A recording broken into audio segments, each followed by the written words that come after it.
આજે આપણે ચર્ચા કરીશું અ, કોઈ પણ સ્કીમની અંદર જે કોમન એરિયાઝ હોય જેમ કે ગાર્ડન છે અને બીજી ફેસિલિટીઝ અને ખાસ કરીને અગાસી આના રાઇટ્સ પ્રોજેક્ટ પત્યા પછી કોના રહેશે.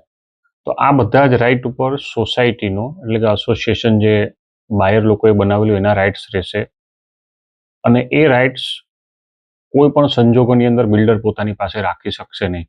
ઘણીવાર આપણે એવું જોઈએ છે કે બિલ્ડર એવું દસ્તાવેજમાં લખી આપે છે કે ભાઈ અગાસીના હક્કો બિલ્ડર પાસે રહેશે અને ભવિષ્યમાં એનો યુઝ કરી શકશે.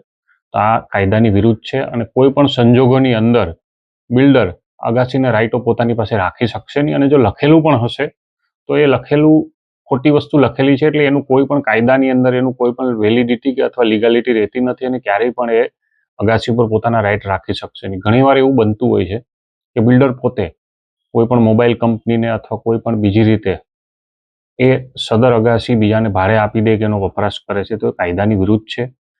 આમાંથી ઉત્પન્ન થતી ઇન્કમ ઉપર સંપૂર્ણ અધિકાર સોસાયટીનો રહેશે અને રેરાના કાયદાની અંદર તો સ્પેસિફિક લખેલું પણ છે કે ભાઈ સોસાયટીના જે કોમન ફેસિલિટી ટેરેસના હક્કો એ બધા જ એસોસિએશનના રહેશે જે બાયરે બનાવેલું એનું. પરંતુ રેરા પહેલા બધા જ બિલ્ડરો એવું લખતા કે ભાઈ અગાસીના હક્કો પોતાની પાસે રહેશે, પણ એ કાયદાની વિરુદ્ધ છે અને કોઈ પણ સંજોગોની અંદર એ લખેલી વસ્તુ માન્ય ગણાશે નહીં. અને જો તમારી સોસાયટીમાં આવા કોઈ પણ જાતના પ્રોબ્લેમ હોય તો તમે કોર્ટના દ્વાર ખખડાવી શકો છો અને બિલ્ડરને પણ રોકી શકો છો. Thank you.